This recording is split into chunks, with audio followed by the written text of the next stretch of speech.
Si tu penses que fin d'année rime avec ralentissement des ventes ou encore arrêt des opportunités, écoute cet épisode, il pourrait bien te faire changer d'avis. Hello, moi, c'est Émilie, développeuse web chez Whitestag, agence web. Après 5 années de e-commerce et 5 années dans le commerce, je suis devenue développeuse web avec pour mission de faciliter l'accès au web tout en créant un outil puissant au service de ton business. Si tu cherches des conseils et des astuces orientées web et entrepreneuriat, tu es au bon endroit. Prêt pour l'épisode du jour ? C'est parti.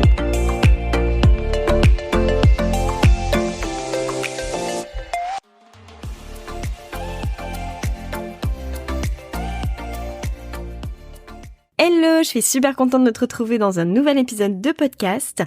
Un épisode qu'on va dédier un petit peu à la fin d'année et à la préparation de la fin d'année. Là, t'es en train de te dire, c'est peut-être encore un petit peu tôt ou alors c'est peut-être un petit peu tard. Mais bref, on va voir tout ça ensemble. En matière d'entrepreneuriat, il y a souvent deux grandes idées qui se rencontrent. C'est soit la fin d'année, c'est terminé, je ne peux plus rien faire et tant pis, j'aurais pas atteint mes objectifs parce que plus personne n'achète en novembre-décembre. Ou alors, il me reste encore tout ça à faire pour atteindre mon objectif, il me reste tant de CA à obtenir pour faire mon objectif de l'année. Si tu es dans le premier cas, le cas où tu te dis que c'est la fin d'année et que tant pis, c'est trop tard maintenant, eh bien, écoute les 4 petits conseils qui vont suivre, tu verras, ça peut changer la donne. Alors, mes conseils vont être liés à ton site web, bien sûr, mais il va aussi y avoir une démarche d'humanisation encore plus. Je vais pas trop t'en dire là maintenant, je vais t'expliquer. D'ailleurs, on va commencer par ce point-là. Donc, mon premier point, ça serait engage en physique.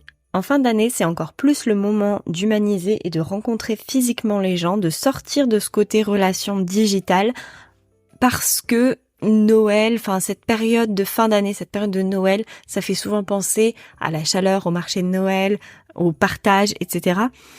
Et s'il y a bien un moment dans l'année où tu peux te permettre d'engager en physique, où tu peux te permettre d'être encore plus présent dans la vie de tes potentiels clients, c'est là. Quand je te dis d'engager en physique, il y a plusieurs façons de le faire, et peu importe ton secteur d'activité. Par exemple, tu peux organiser un atelier. Je vais te parler de mon cas. Alors, j'ai pas organisé d'atelier, mais j'ai participé à un atelier. Ça faisait des années que je rêvais de participer à un cours d'art floral, mais j'en cherchais partout autour de chez moi. Et à chaque fois, il y avait soit pas de dispo, soit c'était trop loin, soit j'arrivais trop tard. J'ai eu la chance cette fois-ci de tomber sur un cours qui était pas loin de chez moi, pour lequel j'étais l'une des premières inscrites. Et en plus de ça, sans le savoir, je connaissais cette personne. Quand je suis arrivée à cet atelier, j'ai bien vu que la dame, je la reconnaissais de quelque part, mais je ne savais plus exactement d'où. En parlant avec cette dame, je me suis rappelée de où je l'avais rencontrée. Je l'avais rencontrée aux serres qui sont pas loin de chez moi, dans lesquelles je vais de temps en temps acheter des fleurs, des plantes, des choses comme ça. Le problème, c'est que par chez moi, des serres et des magasins comme ça où on vend des plantes, il y en a beaucoup. Et c'est difficile de choisir. Tu vas un coup chez l'un, un coup chez l'autre, en fonction des horaires d'ouverture, en fonction des promos, en fonction de plein de choses. Je suppose que toi aussi, t'es pas allé que chez un seul fleuriste, que t'en as peut-être plusieurs. Et c'est aussi mon cas. Avoir participé à cet atelier, du coup, ça m'a permis déjà de créer un lien avec cette fleuriste que j'avais rencontrée, qui j'avais dit bonjour, qui m'avait certainement même conseillé déjà un jour, mais sans avoir plus tissé de lien. L'intérêt de cet atelier, c'est que du coup, là, pour les fins d'année, j'ai des compositions florales à faire pour offrir, j'ai mes jardinières à remettre en état, bref, je te raconte ma vie, mais bien forcément, le fait d'avoir créé ce lien, le fait d'avoir eu ces conseils, le fait d'avoir tissé un échange humain, ça me pousse à retourner chez elle, et d'ailleurs, j'y retourne dès la semaine prochaine. Donc, n'aie pas peur d'animer un atelier. C'est pas forcément un atelier gratuit. Pour ma part, j'ai payé l'atelier auquel j'ai participé. Ça m'a pas dérangé parce que, elle fournissait du matériel et des choses comme ça. En plus, j'ai appris des choses. Bref, tout le monde était gagnant. Ne t'arrête pas sur un côté, ça va être un atelier gratuit. Tu peux aussi proposer un atelier payant. Bref, ça c'est à toi de voir. Mais c'est une façon de créer du lien. Deuxième endroit où tu peux engager en physique, c'est aussi forcément les marchés de Noël. En cette période de fin d'année, les marchés de Noël, t'en as à peu près partout, dans tous les domaines, t'en as quasiment dans chaque commune, maintenant même dans les petits villages, t'en as aussi dans les grandes villes. Là, je pense que le prix de l'exposition est pas le même, mais dans tous les petits villages, tu trouveras de quoi exposer. Des fois, tu as des associations qui appellent des exposants ou qui cherchent des exposants. Donc, ça peut aussi être un bon moyen pour toi, surtout si tu fais de l'artisanat, de venir exposer tes créations. Et là, tu te dis, ouais, mais attends, Émilie, parce que moi, je vends pas des choses physiques. Je suis pas artisan, donc j'ai rien à exposer sur un marché. comment moi je peux faire pour engager en physique ? Alors là, c'est un petit peu plus complexe, mais tu peux quand même, par exemple, en faisant des bons cadeaux imprimés que tu envoies.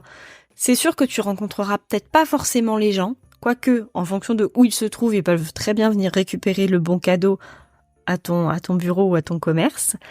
Et si tu n'as ni bureau ni commerce dans lequel tu peux recevoir les gens, ou en tout cas que les gens sont loin, et ben pourquoi pas un bon cadeau imprimé que tu envoies directement à la personne avec un petit mot à l'intérieur, enfin un petit truc distinctif. Ça peut être un joli emballage soigné, ça peut être une carte vraiment très pas animée mais très qualitative, pour que ça marque les esprits. Parce que là, tu traverses la frontière écran, un écran interposé. Là, c'est vraiment concret. On se rend compte qu'il y a une personne derrière. On se rend compte qu'il y a quelqu'un derrière ce business.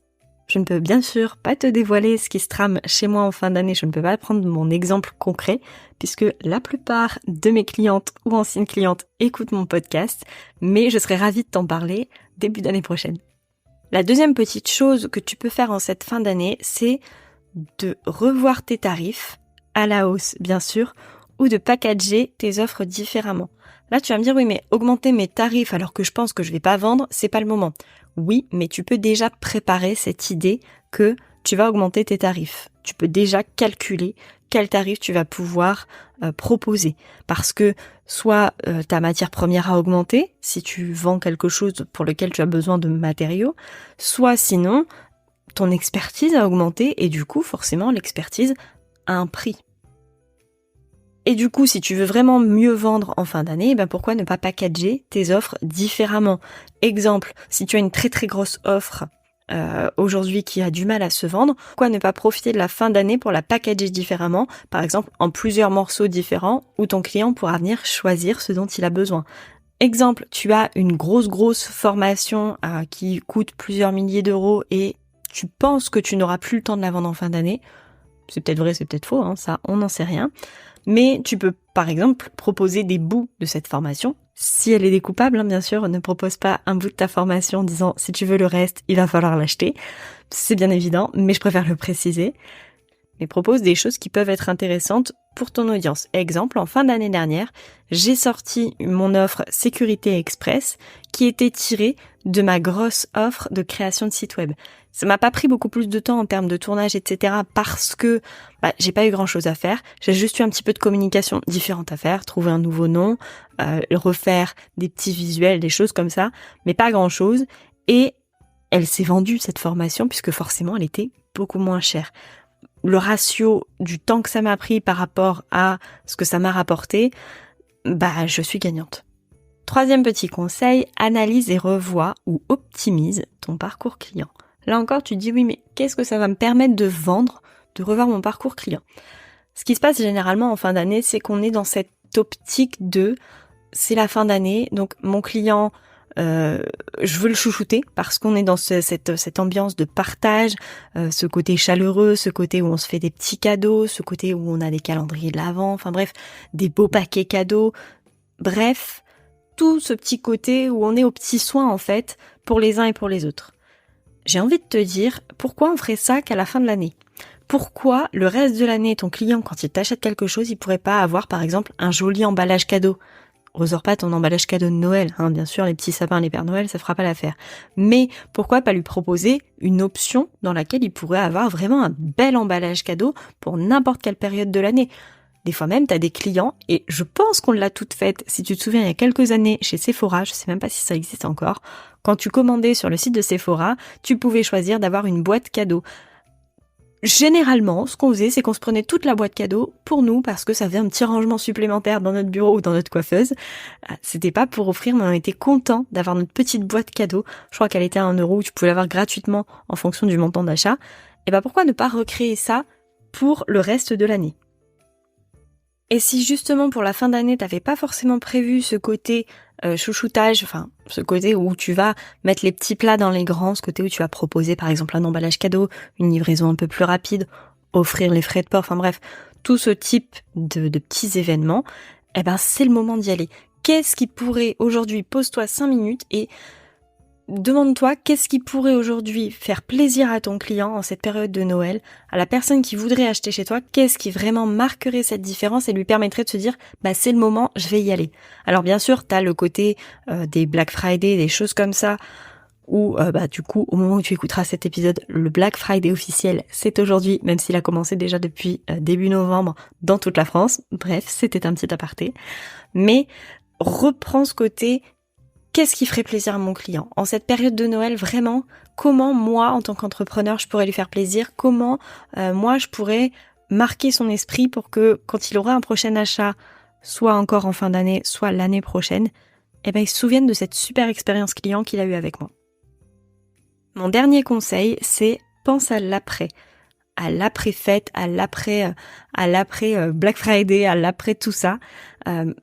Pense déjà à ce que tu vas faire après, parce que la fin d'année, c'est aussi le moment de préparer l'année prochaine. On l'a vu juste avant avec ton parcours client, mais c'est aussi, par exemple, si tu es dans le commerce, le moment de préparer tes ventes privées, ou encore tes soldes, ou encore les retours de tes ventes de Noël, de pré-soldes et de pré-ventes privées, parce que les cartes cadeaux, par exemple, que tu auras vendues avant les fêtes de fin d'année, ça va être à ce moment-là qu'on va venir les dépenser.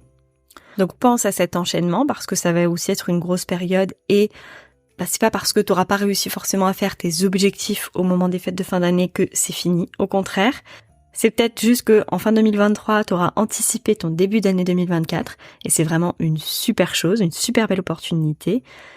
Et si tu es prestataire de service, ne te dis pas que en fin d'année, on ne vend rien, c'est complètement faux. En fin d'année, quand tu es entrepreneur, tu te poses des nouveaux objectifs. Tu te poses des nouvelles envies et tu te dis voilà, je vais redémarrer l'année du bon pied, il faut que je fasse telle chose, telle chose, telle chose et telle chose. Et c'est là que toi, prestataire de service, t'interviens. Exemple, moi, dans mon domaine, décembre, les entrepreneurs qui se disent pour l'année prochaine, il faut vraiment que j'ai mon site internet, ma communication sur 2024, elle se prépare maintenant. Même si en décembre, c'est pas mon plus gros pic d'activité, ça veut pas dire que je dois me dire je vais me reposer sur mes lauriers et puis on verra ça l'année prochaine. Parce que l'année prochaine, ça sera peut-être trop tard. Bref, dans cet épisode, tu l'auras compris, je parle pas forcément de conseils purs et durs, mais plutôt d'état d'esprit, de changer cet état d'esprit de c'est la fin de l'année, c'est foutu, c'est mort, et on change ça plutôt en je peux encore faire des choses, et même si en fin d'année j'ai pas atteint tous mes objectifs, je peux déjà préparer l'année prochaine. Nous, on n'attendra pas 2024 pour se retrouver puisqu'on se retrouve dans 15 jours pour un nouvel épisode. En attendant, je te souhaite comme à chaque fois une très belle soirée, une très belle nuit, un très beau week-end, une très belle semaine. Bref, peu importe quand tu écoutes cet épisode. Et je te dis à tout bientôt.